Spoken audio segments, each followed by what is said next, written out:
Hello. Testing, testing.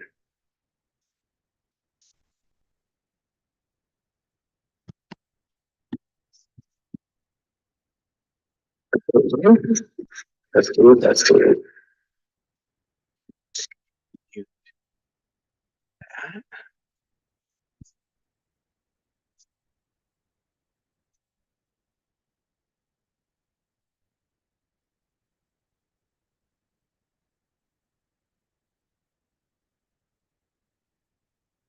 Right. 7:15.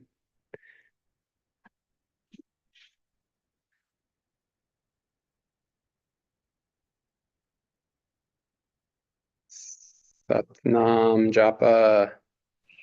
Satnam, Thank you for joining again. thanks for having me. So I'm happy to see, I think that I'm doing this live on YouTube, and I think it's not showing your video, just like me coming up on YouTube. So you're visible in Yeah, Zoom. You know about this process? I know the game, man. You want to come onto my YouTube channel and talk about esoteric yoga? I would love it. Yeah, let's do it. Sounds good. We've got one person here doing a wave. Satnam. This is Diane. Hi, Diane.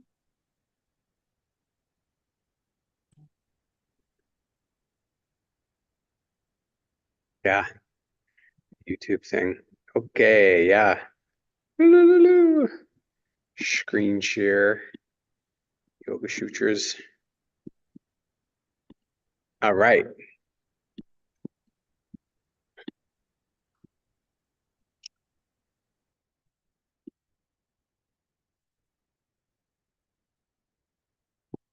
Here we are.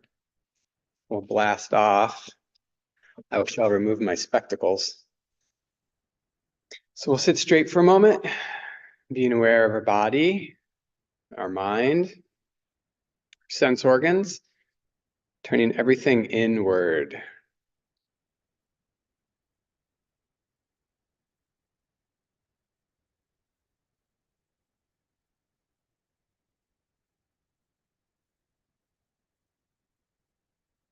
I'll chant 3 ohms, and then I'll chant some invocation mantras. Ooh.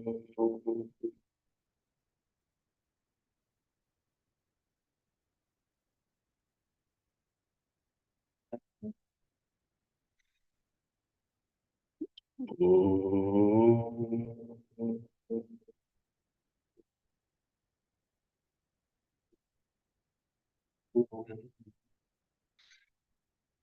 Ooh.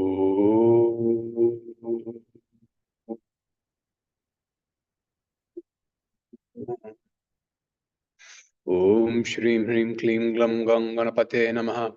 Om Shrim Hrim Klim Gam Gam Ganapate Namaha. Om Shrim Hrim Klim Glam Gam Ganapate Namaha. Guru Brahma, Guru Vishnu, Guru Devo Maheshwara, Guru Sakshat Parabrahma Tasme Shri Guruve Namaha. Guru Brahma, Guru Vishnu, Guru Devo Maheshwara, Guru Sakshat Parabrahma Tasme Shri Guruve Namaha.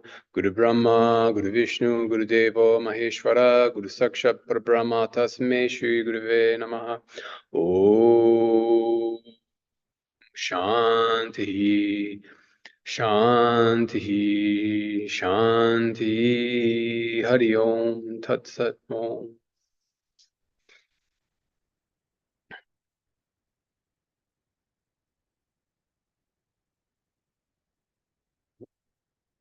So last class, we were poking around in the first chapter from approximately Sutra 11 through 16. 11 through 16, I believe. We were really drilled in on Vairagya. And we were getting to the point where we were going to start talking about Viveka and Vairagya, which often are partnered with each other. So Viveka and Vairagya translate as discernment and non-attachment.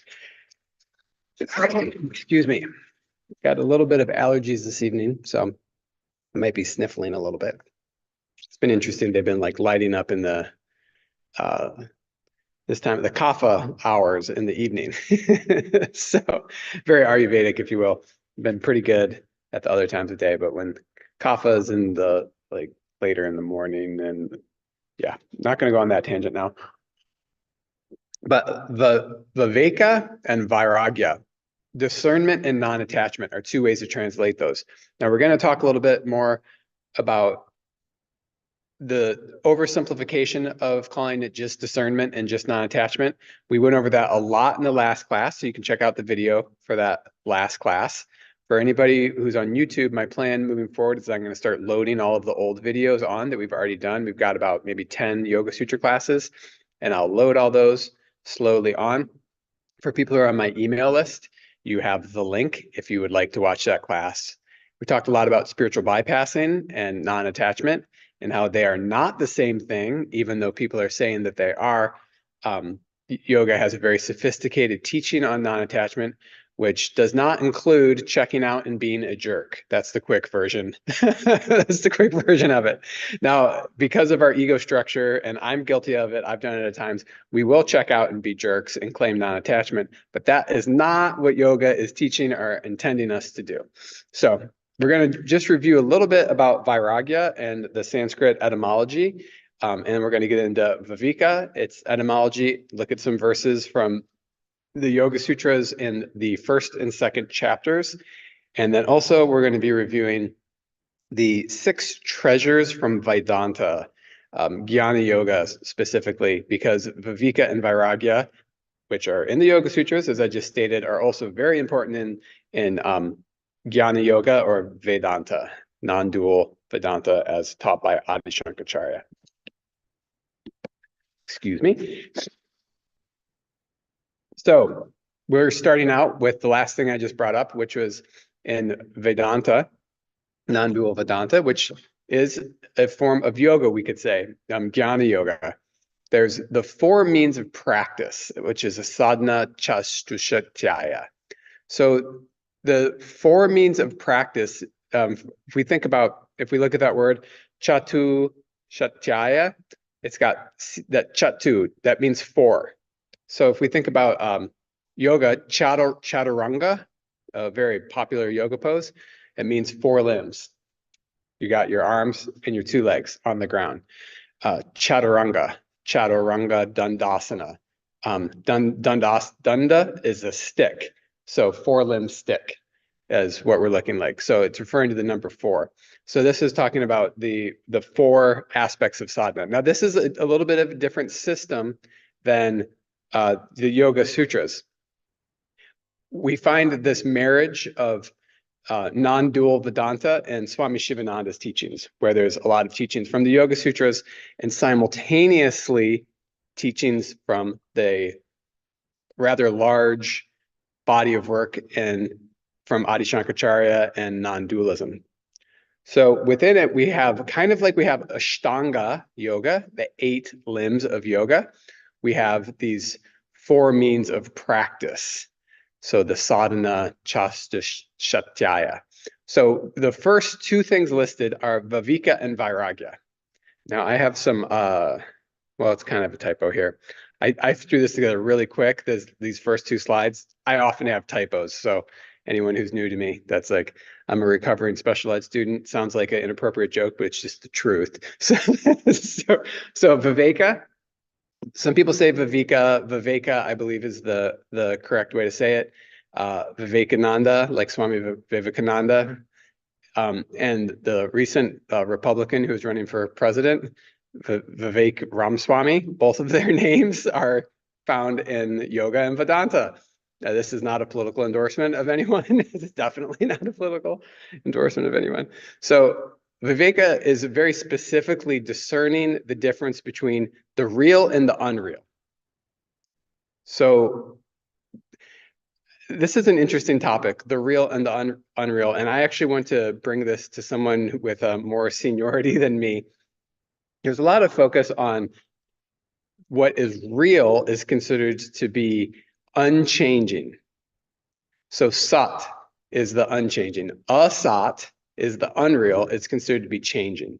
So as you all know, I'll state the obvious, everything in manifest creation, okay, it's a big statement, everything in creation is considered unreal because it has changing qualities.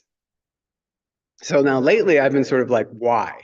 I've come to that in my own contemplations. Now in the teachings of Sri Ramakrishna, he doesn't say that this changing world is unreal.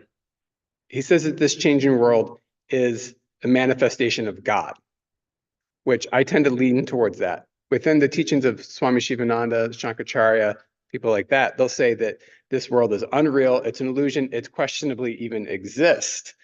Now, we'll find that in quantum physics, which is going on nowadays, is does this even exist? Does this world really even exist? So that gets into some pretty esoteric, large questions of if the world is real or unreal.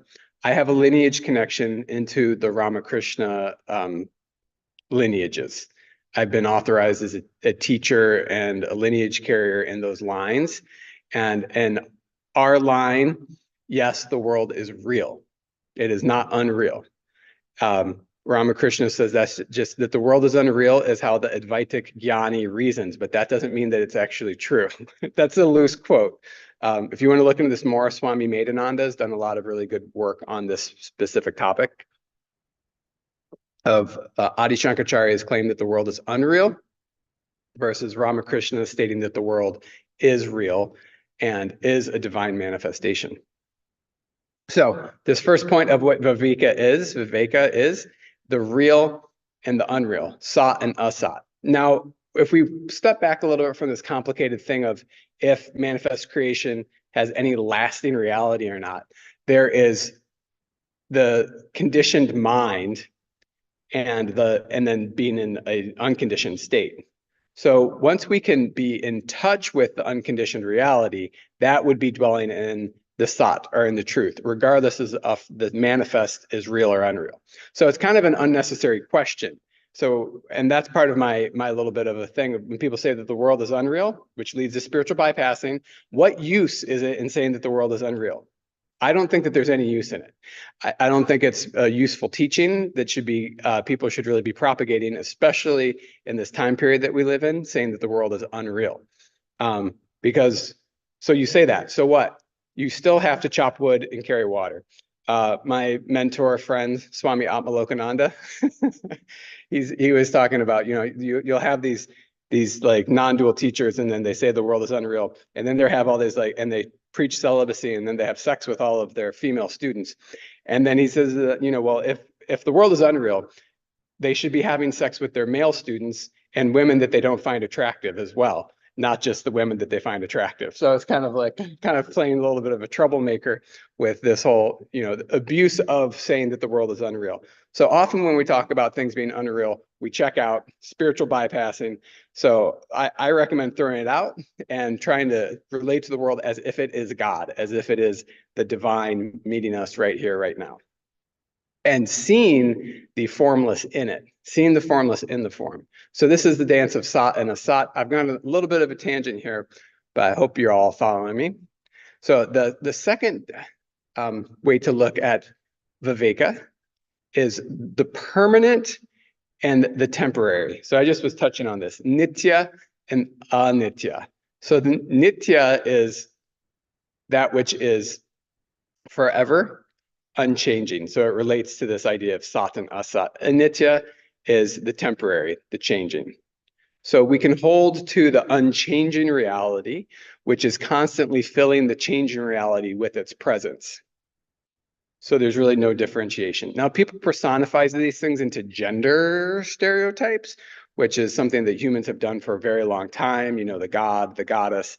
Now, ultimately, it is none of that, right? Those are just things that we use to explain these things and to personify it. Now, some people will believe that those things are actually true. I'm of the opinion that they're personifications of this. It's ways for humans to relate to things, like we call the river the goddess, right? So yes, it has these qualities of femininity, flowing water, but is it really a goddess? It's the humans projecting our human qualities onto nature. I lean towards that direction. So the third category here is the self and the not self. So the Atman and anatman. So Atman is the self. These terms here, we could say the Jivatman and the Atman. So the Jivatman is our individual soul, and the Atman is the supreme soul. So the Jivatman is this Trevor Chaitanya, this guy here. Within him is the indwelling infinite, which is the Atman. So different philosophical schools break down the self and not self in different ways. And the goal of this here is not to go into all of the different schools of Vedanta and Buddhism and how these things relate to, but this is a big differentiation between Buddhism and Hinduism, as the Buddha, most people believe the Buddha said, anatman, there is no soul, there is no God. Buddhism is mostly an atheistic tradition, where the Hindu tradition is saying Atman is a soul, and we need to learn how to have a relationship with that. So with the word viveka, it's translated in two common ways. So these are all more like nuanced aspects of what's going on within viveka. So there's discrimination, or you could say discernment. And both of these are horrifying words for many hippie liberal Westerners, which would include my demographic and social scene. So discrimination is often, affiliated with racial discrimination, which is, of course, is bad. And it's bad because the world is real, and we, don't want to be involved with those kinds of discrimination. But it's not referring to that kind of discrimination. It's talking about discerning. I prefer to translate it as discerning. I think that's more relevant to most people, discerning. So we're discerning between the unreal and the real, the permanent and the impermanent. What is the soul and what is not the soul? So what is the soul and what is not the soul? Again, it gets very complicated, and these get into a lot of theological questions. But wrapping it all up here, this quality of discernment is very important on the yogic path. So we were doing a yoga class here, and I gave a little jnana yoga fun for everyone, which was during our meditation, as a thought arises, ask yourself, how does this thought relate to the past or the future? Like the thought, or how does it relate to attraction or aversion? So I was listening to someone give a talk on YouTube earlier. I don't even know his name. He's one of the swamis from the Vedanta Society. And his talk started to go through my mind. And then for me, there was that memory from the past. And then there was also those ideas about how I could integrate them in the teaching. So then I noticed that there was this thought was made up of kind of clinging to the past, relating to the past, and then projecting and grasping to the future. Then I let go of the thought. And usually when you acknowledge a thought for what it is in meditation, there becomes a window of spaciousness. And that's what we want to cultivate in our meditation practice, those windows of spaciousness. And then we can float deeper and deeper into that spaciousness. And that's where a lot of the magic can take place. So I have no clue what I'm talking about anymore. So I'm going to go to the next slide. So non-attachment. Okay, so we just went over viveka and its importance. So yes, I was saying, back to that slide, discernment or discrimination, they both mean the same thing. I prefer discernment, but it's not just discerning that, these are my eyeglasses. It is that discernment on one level, but on a deeper level, it's discernment of what is the infinite quality within my glasses versus the finite quality in my glasses. Or how does it relate to my infinite nature? So this whole teaching of viveka, it's very lofty because it's implying some sort of connection to knowing our infinite self. So that gets a little bit into, how is our sadhana, our practice ripening? And if we are touching into that silence or not. And that's a big topic. We'll just drop that there. So going on to the next thing is vairagya, non-attachment. So vairagya is a natural byproduct of this process of inquiry that we do in discernment, right? So, and my thoughts are jumping around. I'm going to loop back again to discernment, because I was talking about people don't like the term discrimination because it relates to, prejudice, things like that, but it means more than that. And then a lot of people feel like discernment is not spiritual. Like if you start to get into all this philosophy stuff, you're like some sort of dry sicko. That varies a lot from spiritual community to spiritual community. Less so when you hang out with more traditional Buddhists. There's usually a lot of teaching and study involved there. A lot of the more modern Americanized forms of things, they tend to want to throw out sutra study. They want to throw out any sort of looking into the deeper teachings. Not all of them, but it happens there. And some of the prominent, well-known gurus will tell you, don't think about these things too much. I have a lot of comments on that. I'm not going to shoot off right now, but the process of engaging our intellect is very important, so we know where our practice is going, and we need to know what the qualities of a good practice look like, so that we're not lost on some sort of shiny golden ornament. And we can only do that through discernment and through learning. So we should not be afraid of discernment. As yoga practitioners, we should engage in discernment and use it like full tilt as a very powerful tool. And so discernment is vairagya is a byproduct of discernment, which is non-attachment. So non-attachment, it's a slow process. It's gently reducing the coloration of our attractions and our aversions. So we use the word colorations here because vairagya in its etymology, which we'll go over in a little bit, relates to letting go of all of the colorations of our conditioned mind, likes and dislikes.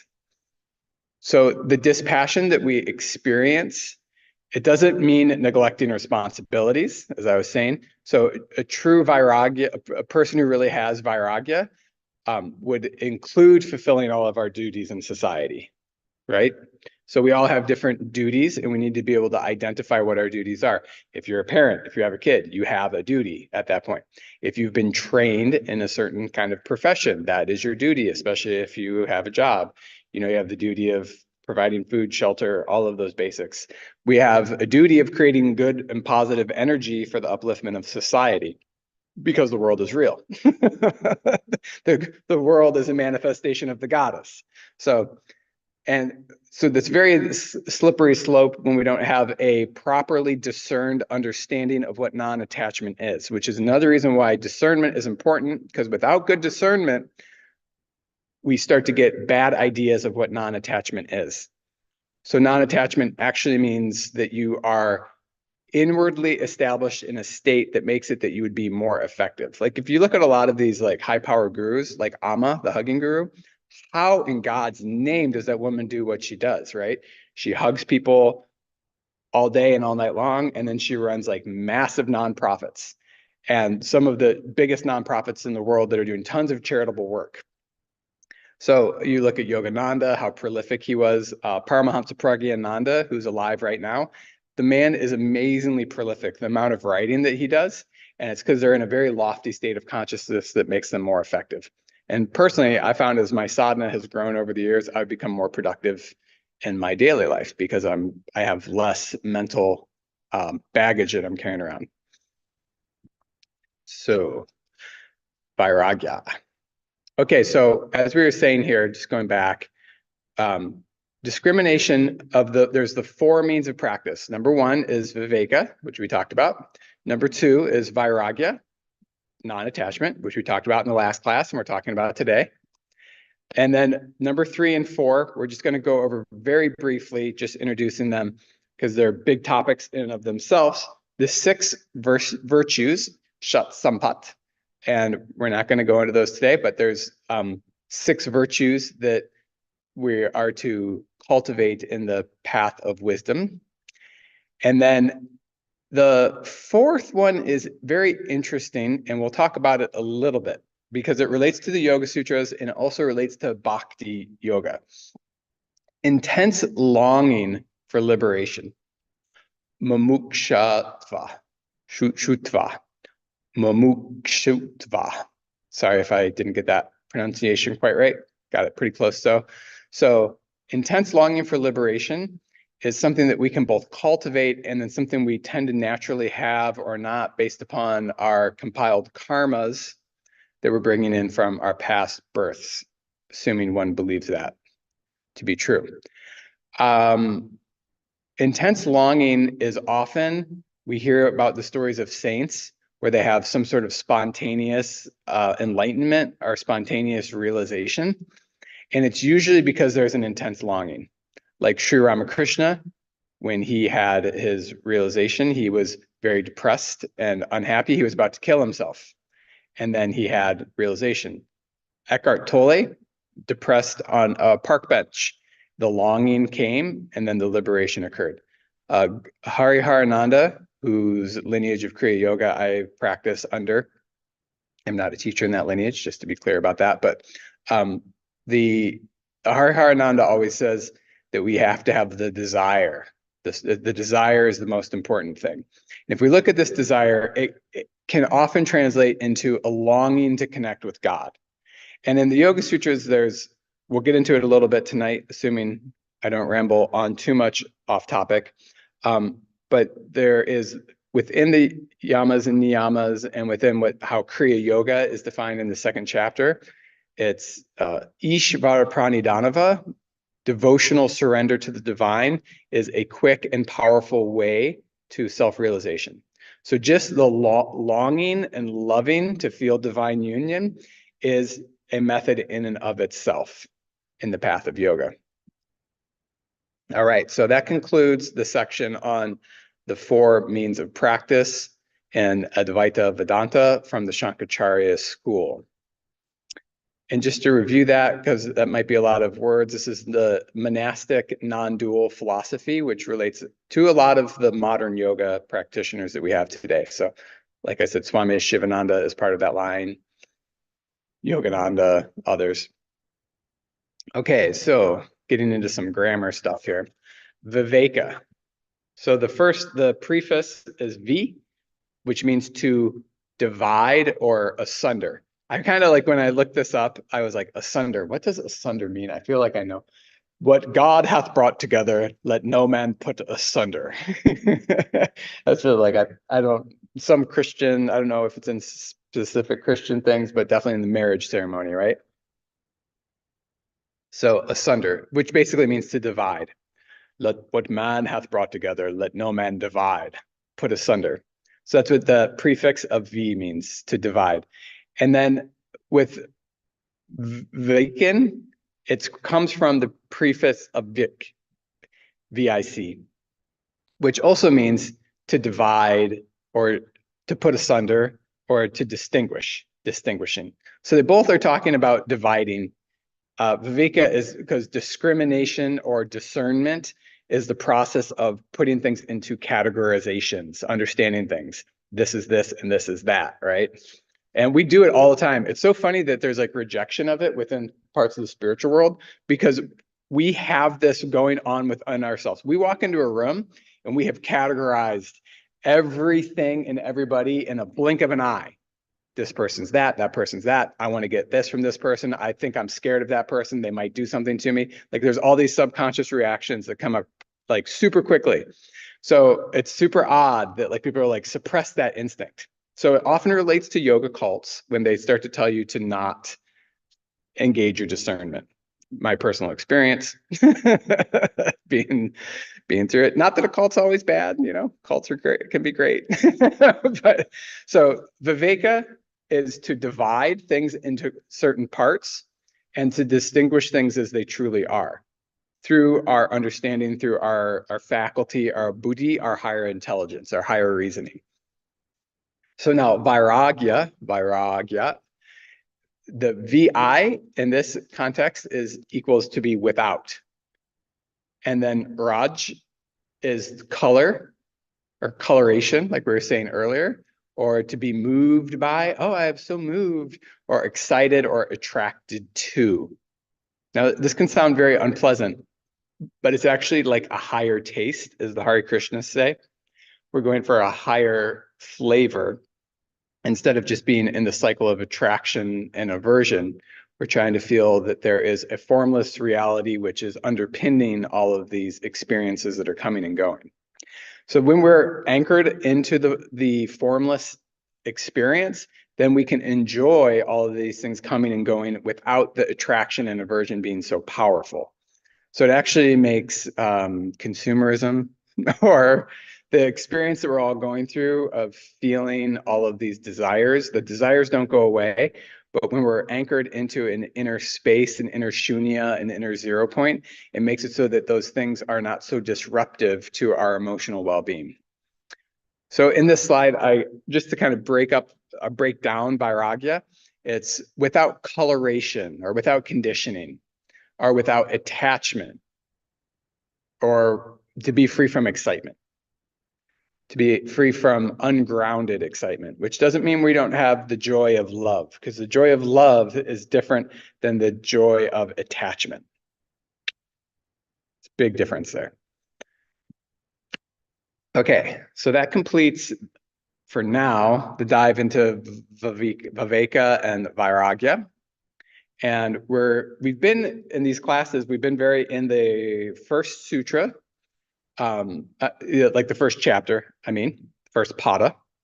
And now we're jumping ahead and going to the oh so popular commentary, the sutras in the second chapter on the Ashtanga Yoga. So before Ashtanga Yoga, the 8 limbs of yoga is introduced. It's the Yoga Sutras state, Yoganga Anustanda Ashuri Kshaya Jnana Diptur Avavika Katyaha.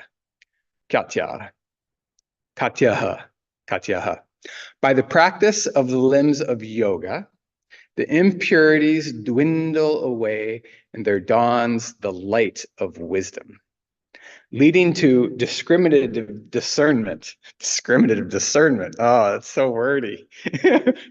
So we practice the 8 limbs of yoga and impurities. Oh, that's like implying pure and impure. Yeah, yoga does that. Yoga talks about the pure and impure. Impurity would be convoluted, confused, murky, unhappy. Pure would be happy, joyful, warm, welcoming. So it's not necessarily pure and impure like we think, although the traditional religious framing of purity relates a lot to what creates the situation for joy to arise. So by the practice of the limbs of yoga, the impurities dwindle away and there dawns the light of wisdom, leading to discriminative discernment.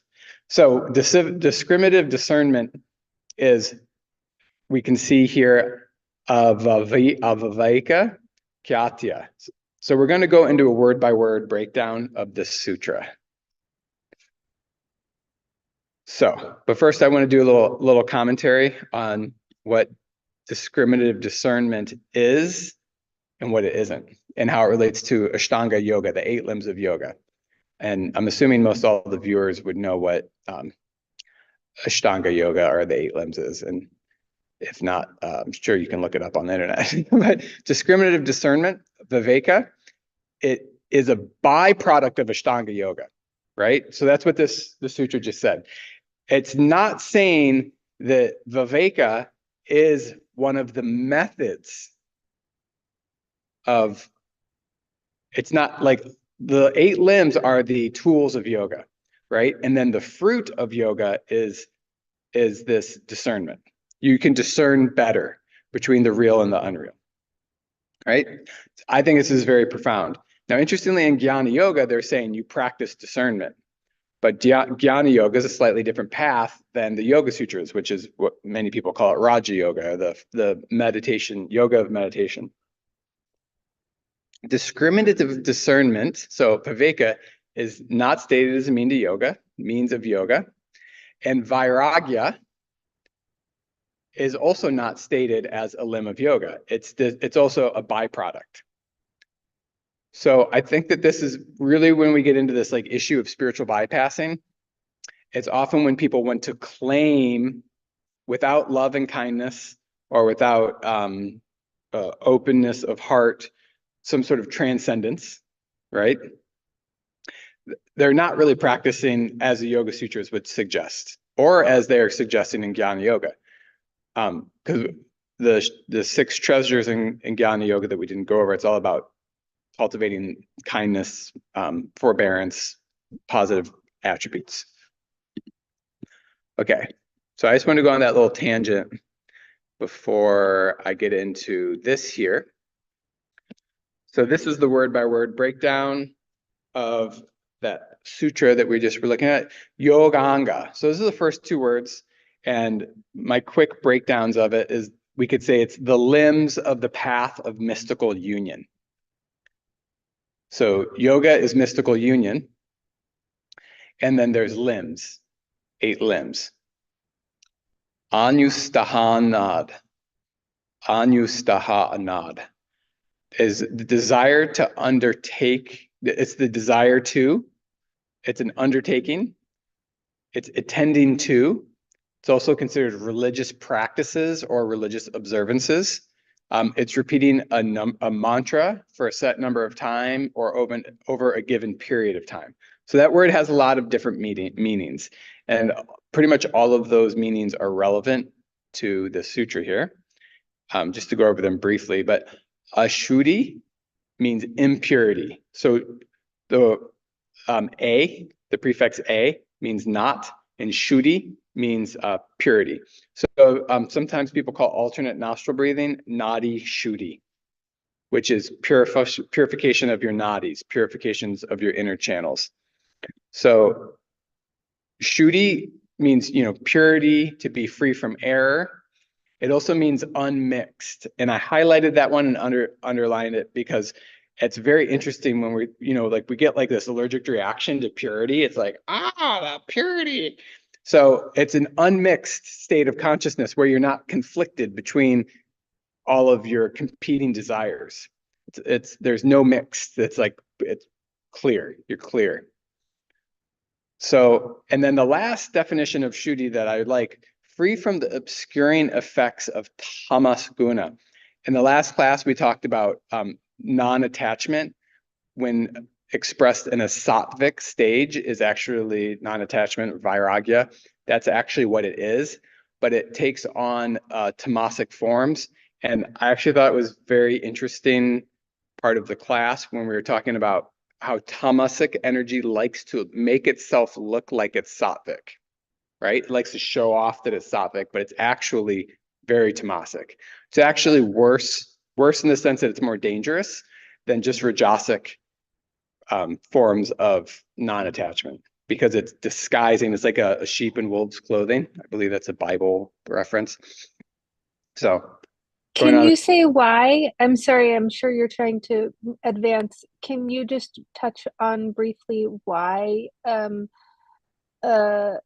tamasic guna clothes itself as sattvic?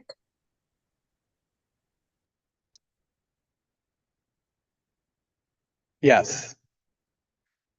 So often when the ego wants to be spiritually evolved, but has a lot of desires that are still there, it will claim some sort of spiritual attainment, which is not real or authentic. And then we will do things like claim that we have some sort of state of non-attachment, which creates actually disassociation. And that disassociation is actually very tamasic. It's very heavy and dark because it's like we're not able to admit our actual state. So that not acknowledging things as they are is very tamasic. And so not to beat on this drum too much, but for anyone who's involved in like the Kundalini Yoga 3HO community, like when you look at a lot of the issues in that community, it's a lot of people wanting to be very elevated and very, like the spirit, I'm a spiritual being. I've got all the clothes. I've got all the, all the bling, all the jewelry. I do all this practice every day. But often there's just like inability to deal with the sexual abuse at the schools.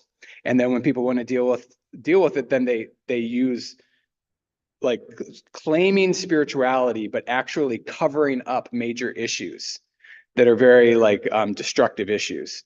So that would be like an example of like a very tamasic expression, like covering up sexual abuse, or like covering for your teacher, like when Yogi Bhajan was having sex with all of the, as a harem, basically, and all the people that were covering for him.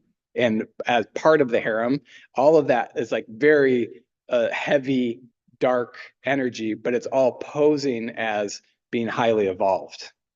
Does that make sense at all?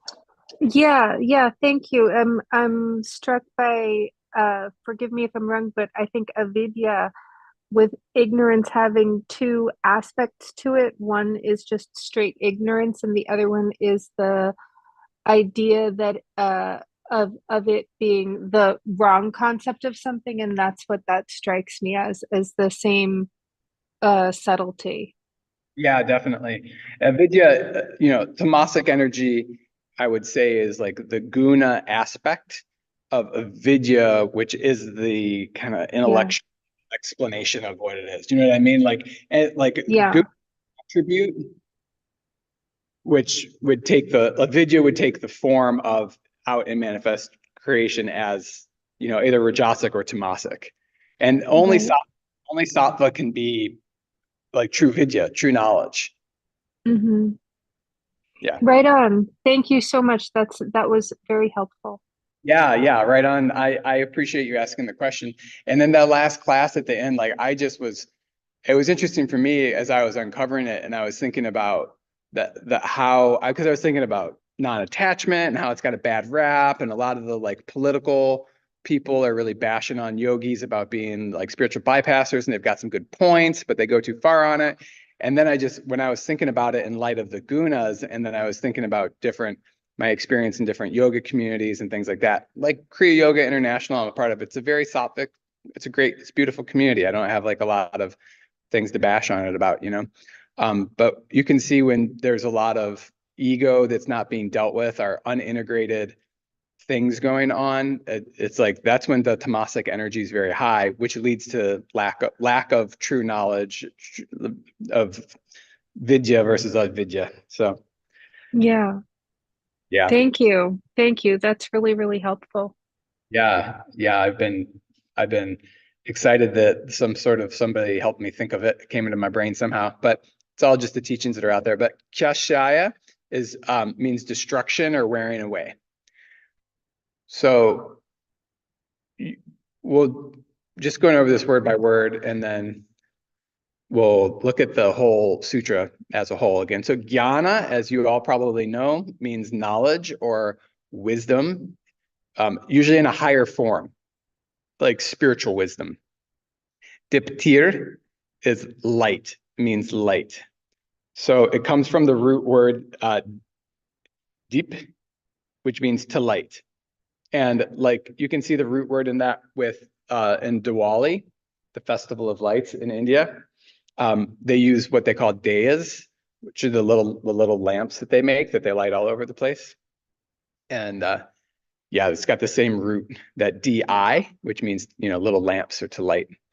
When I was in India, it was during Diwali, and we were out in the countryside, and it was just whoa, total mind blower. Especially in that area because people weren't using like street lights; it was all lamps. We went into the city close to Arunachala, the mountain in South India. There was lots of lights, like city lights there. But yeah, out in the countryside, it was all very, very beautiful. And lights create a nice sattvic light, a sattvic quality when you light a candle. That's why we use it in like ritual worship and things like that.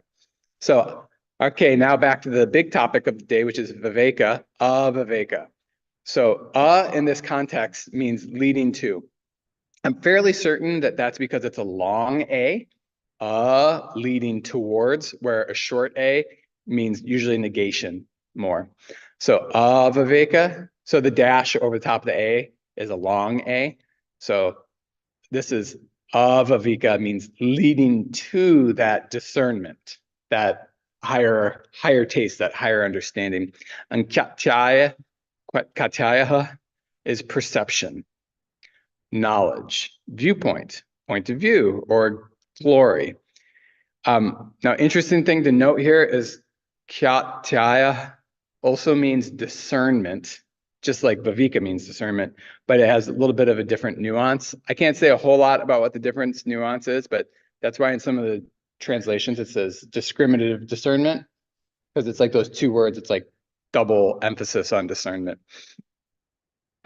So now back to this sutra that we just went over word by word here. Yoganga anustanand ashuddhi kashaya jnana diptir avavika katyaha. So by the practice of the limbs of yoga, the impurities dwindle away and there dawns the light of wisdom, leading to discriminative discernment. So the thing that I said in my email I sent out today, that the 8 limbs of yoga literally relate to viveka, right? Because this is saying if you practice the 8 limbs of yoga, you will get this higher power of discernment, right? So that's pretty cool, that like this idea that we find in the Jnana Yoga teachings about discernment, it's like right there packaged right next to it. And then after that, we go into, the next verse. Yama, niyama, asana, pranayama, pratyahara, dharana, dhyana, samadhyayo, stavanangani. Stavanangani. So the 8 limbs of yoga are yama, niyama. So I'm not going to read over all those to save time. And then I skipped, oh, hold on, let me go back here. No, sorry. Ahimsa, satya, asteya, brahmacharya, aparagraha, yamaha. Sutra 30. Yama consists of nonviolence, truthfulness, non-stealing, continence, which is a funny translation of brahmacharya, and non-greed. I believe that's Swami Satchidananda's translation. Shaucha, samtosha, tapaha, svadhyaya, ishvara pranidhanani, niyamaha. Niyama consists of purity, contentment, accepting but not causing pain, study of spiritual books, and worship of God. Okay, so wow, the yamas and niyamas are so packed full of things. The main point that I want to make today is viveka is brought up before, and viveka is what you get if you practice these qualities, right? You get discernment. And from discernment, you grow into non-attachment. So I'm like a broken record here, but it doesn't say act like you're non-attached. Use positive self-affirmation that you're non-attached and you will attain yoga. The Yoga Sutras do not teach that. Like some new age people will teach you that. Just keep telling yourself you're non-attached over and over again and you'll get there. Now, it actually might work a little bit. It's not really what the Yoga Sutras are teaching.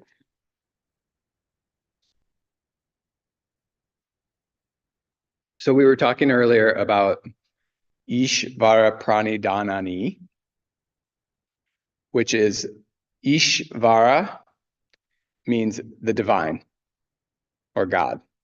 Pranidhanani means devotional surrender. So it says worship of God here specifically. Svadhyaya, here it says study of spiritual books. So sva is the individual self, yadhyaya, so study of your individual self. Svadhyaya is also considered the study of spiritual scriptures and the recitation of mantra. So svadhyaya has generally 3 meanings, and I'll just go over them again.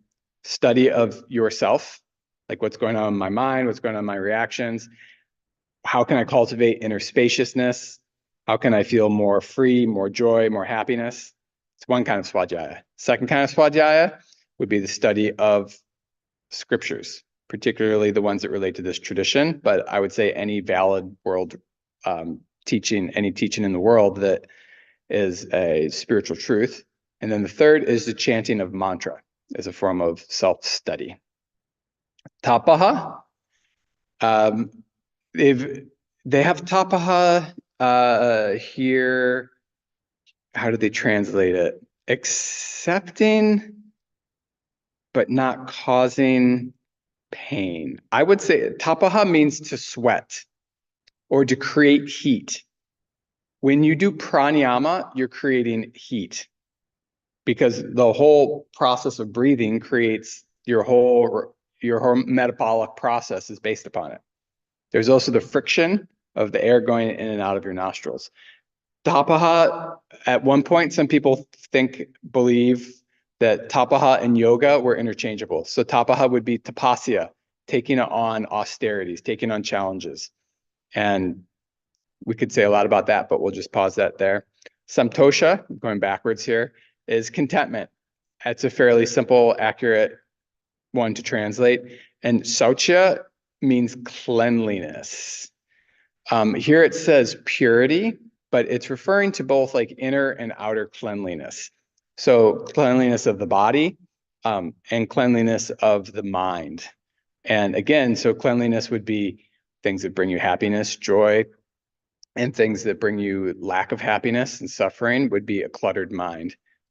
So going back to the yamas, nonviolence is a huge topic.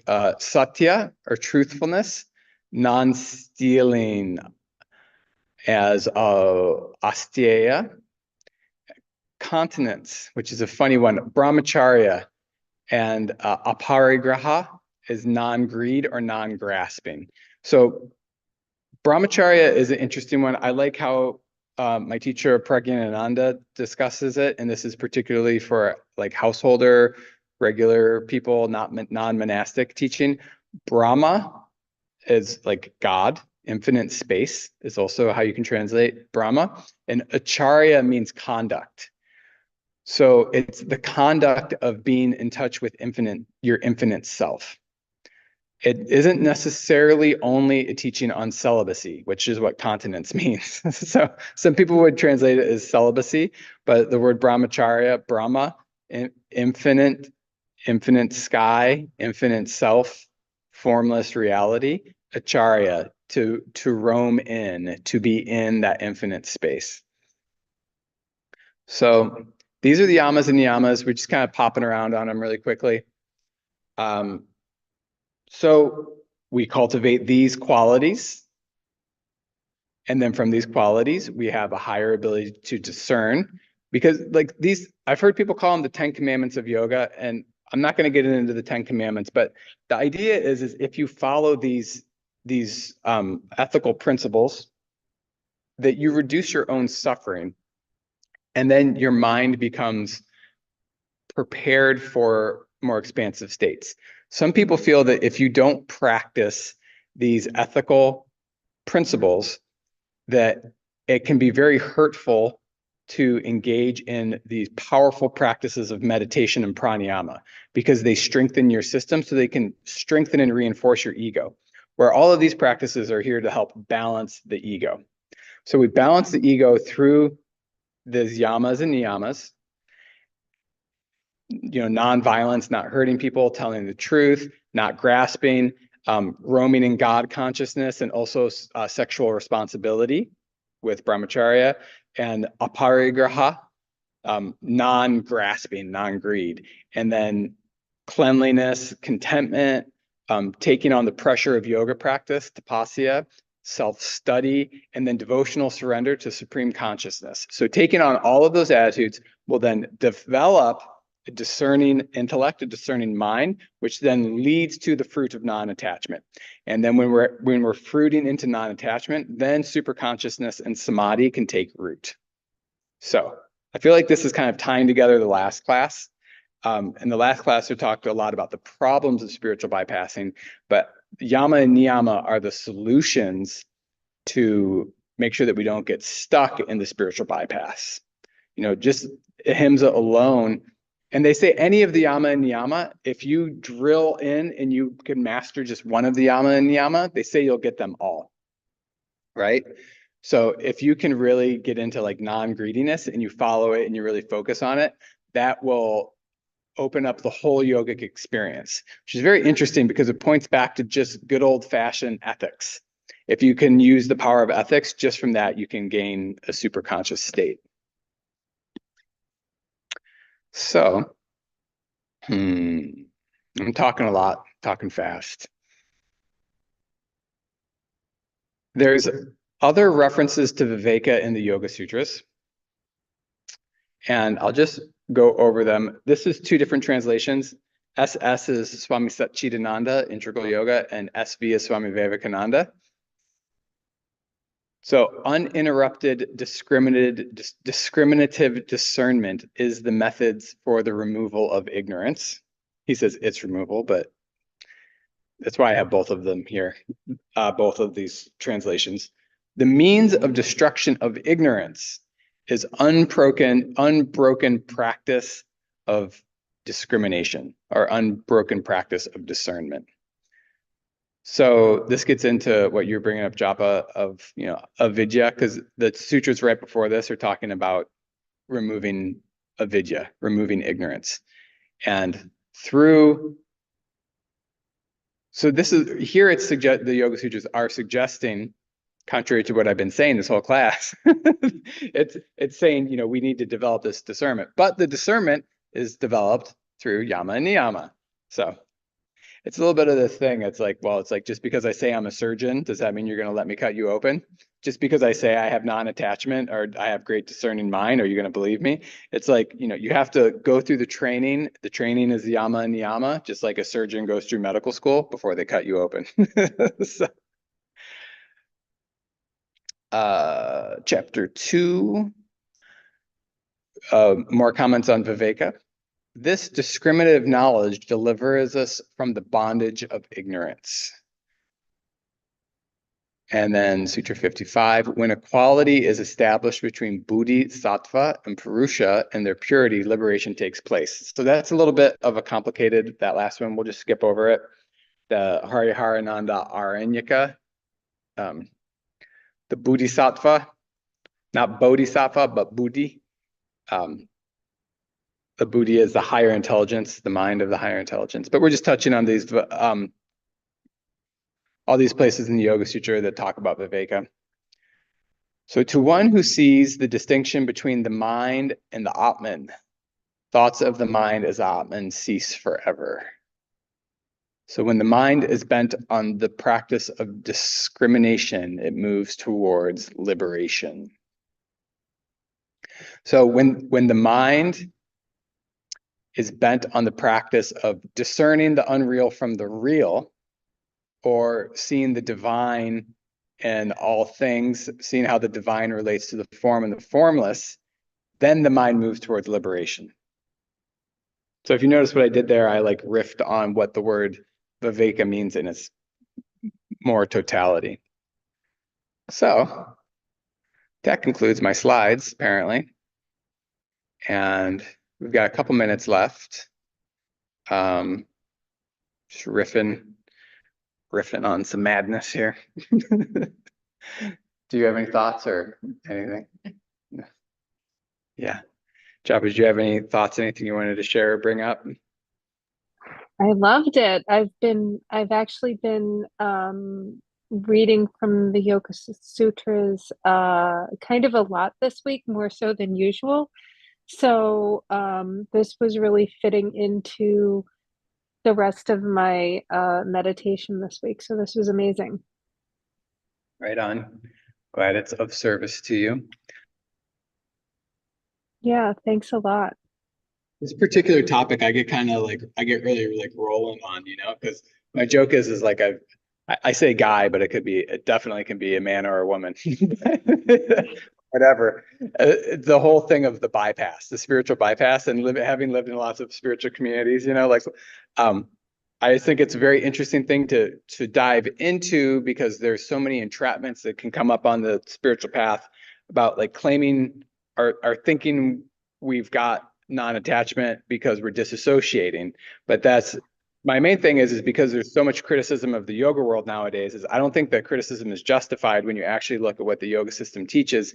And really good yoga teachers explore all these things about what a healthy form of non-attachment is versus like what a BS version of non-attachment is. So I think it's important for people to be talking about, especially since a lot of people these days are in certain communities, people are like dropping their yoga practices because they're getting into this, the political ideology is really criticizing the yoga community. So I'm kind of motivated by lots of levels, like my experience in yoga community, how I kind of relate to the political view, but then I kind of also want to reject the political view. So I'm all like, get all crazy on this topic.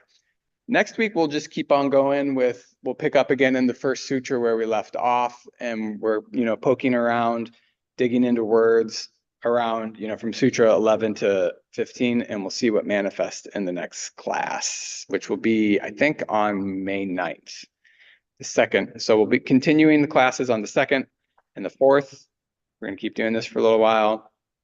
And yeah. And we'll see how this test run on YouTube goes. Where can I view the playbacks? You're on my email list, right? Yes. Yeah, so I've sent them, I send them in the emails. So if you deleted the emails, you wouldn't have them. But I think I'm going to start loading them onto YouTube. So, Are you going to upload the previous recordings? That's my plan. Okay. When I started to do the class, I was thinking I was going to do a membership. And and then for various reasons, lots of reasons, it's like not very practical. So I think I'm drop it into YouTube and have it be there. And yeah, so as you know, like I was doing this every week, and it feels better for me to do it twice a month with like the little one and my wife and all that stuff. So yeah, so we'll do it 2 times, and I'm gonna put it all, I think I'm gonna slowly load it onto YouTube, but if you want any specific link, I can send it to you too. No, thank you. I appreciate that. I accidentally skipped last week's, like I just lost track of it, or else I would have been here. So it's really helpful for me.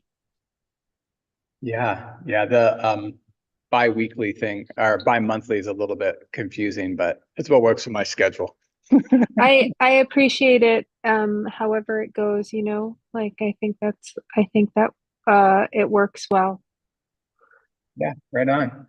Okay, cool. Well, Om Shanti, Shanti, Shanti, Hari Om, Tat Sat Om.